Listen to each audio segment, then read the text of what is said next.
আমাদের সমাজে এমন কতগুলো আমল আছে, ইমাম নববী থেকে বিভিন্ন জায়গা থেকে আসছে যে 3টা আমলের কথা তারা বলেছেন যেগুলো আমাদের সমাজে অবহেলিত, কিন্তু বান্দা এইগুলো আমল করলে আল্লাহ রাব্বুল আলামিন অটোমেটিক ওই বান্দার গুনাহ খাতা মাফ করতে থাকেন। সুবহানাল্লাহ।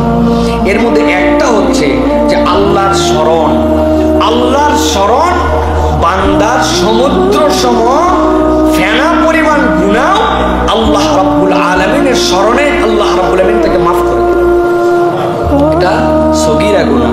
বলা হচ্ছে বান্দা যদি বলে সুবহানাল্লাহি ওয়া বিহামদিহি, এইটা যদি তার মুখের বাক্য হয়ে যায় সুবহানাল্লাহি ওয়া বিহামদিহি, সুবহানাল্লাহি ওয়া বিহামদিহি, সহিহ বুখারীর হাদিসের মধ্যে আসছে, এইটা যদি বান্দা তার জিকিরের মধ্যে নিয়ে ফেলতে পারে, বান্দার সগীরা গুনাহ যদি সমুদ্রের ফেনা পরিমাণে হয় আল্লাহ তাকে মাফ করে দেন।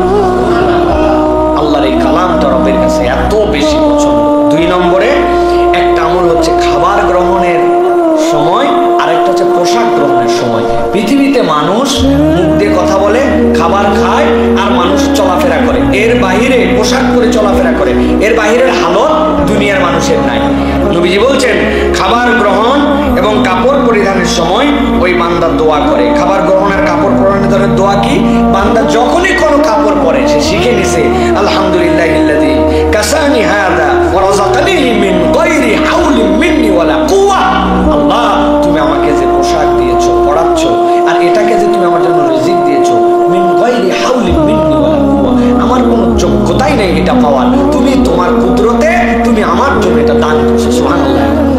আপনি যে কাপড়ের ম্যানেজমেন্টের দিকে তাকান, কাপড় চেক করতেছি আমরা হাত দিয়ে, এটা হচ্ছে কটন 35, 65, এটা সুতি, এটা অমুক তুমুক, তাই না? কত সহজ জামা বানাম।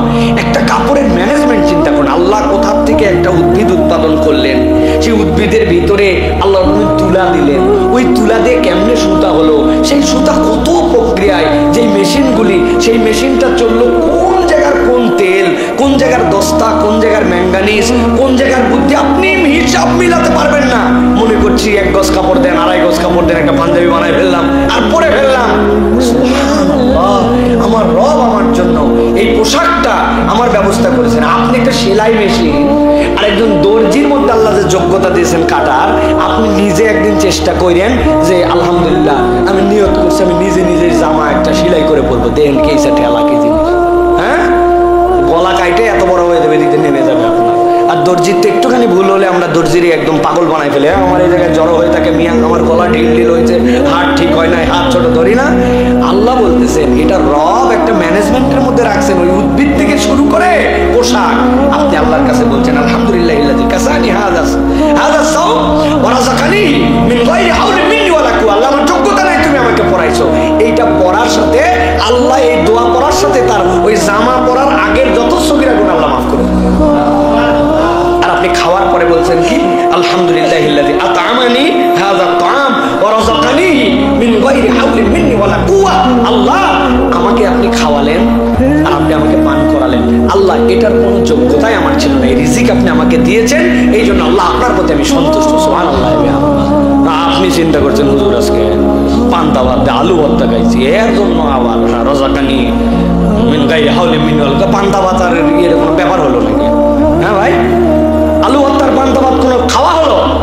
আপনি কল্পনা করেন নাই আলু ভর্তার পেঁয়াজ, আলু ভর্তার সরিষার তেল, আলু ভর্তার লবণ, কোন সাগর থেকে কোথায় কারা শুকায়া আপনার জন্য লবণ তৈরি করছিল, আর কোন জায়গার থেকে আপনার সরিষার তেল কেমনে ভাঙায় আসছিল।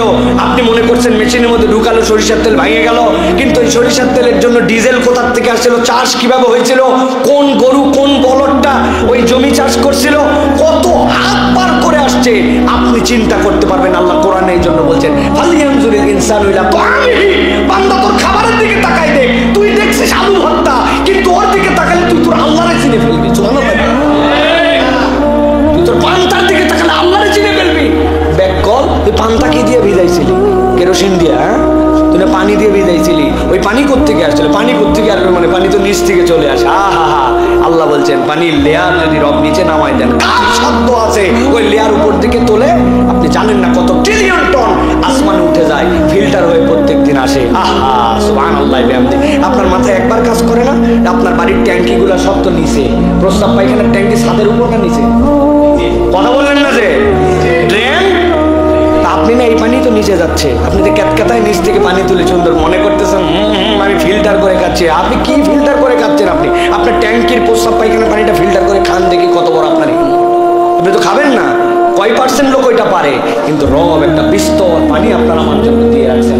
আল্লাহ বলছেন ওইদিকে তাকালে বুঝবি তো রবকে তুই চিনে ফেলবি। আল্লাহ বলছেন বান্দা তাও তুই কৃতজ্ঞ হবি না?